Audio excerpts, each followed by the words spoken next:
Nama isinii yookiin geemiin kun haa o'uuf yookiin hiriyyaa kiyya jettanii raachuu yoo arfitan fakkeenuma isinii kaatamu raachuu yeroo kanatti sababaa qananiitiif sababaa Andu'aalamiin gidee amaaritti duulaa jirtu kanatti sababaa isin arrafitaniin fakkeenyaaf osoo amaari carraa kana argattee waa goote tokkoffaa asliitti erga jira amma girri sarasiraa waan behin wallaalan jechuudha.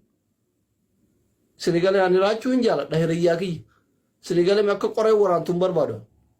Yoo geemii mo'atamellee homaa rakkoo Itoophiyaa jira akka homaa naa godhuu hin danda'u viidiyoo yoo hojjette malee barkoo homalee naa godhuu hin danda'u gifaabil galgala qaxxamee leenca takka lama yoo fide ko siniga dhugaan dhugaadha bar ina dhugaan dhugaadha kursirraa walii kaan malee dhugaraa walii kaan Ameerikaan jiru mucaan kun Kanaadaan jiru mucaan kun Awustiraaliyaan jiru mucaan kun maa rafita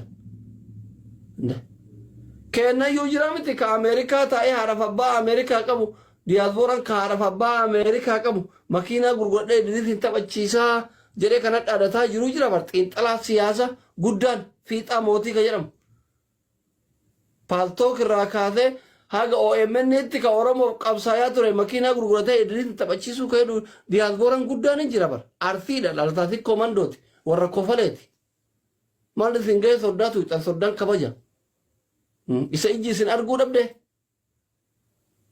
diyaaspooraan guddaan kuno yoo birriin baankii keessaa qabu hanqatte ka makiinaa gurgurateetiin idiliitiin taphachiisuuf deemuu jira bar dhalataa arsii ka paaltook irraa kaasee haga OMN'tti Oromoof qabsaayaa ture. Fiixaa mootiin beektanii Ameerikaa kanatti fiixaa mootii. Innuu jira ka biyya faranjii taa'ee natti dhaadatu jechuudha. Soo dhiisaa. Kanuma. Ishee nama tuqina nama walitti hin bu'ina.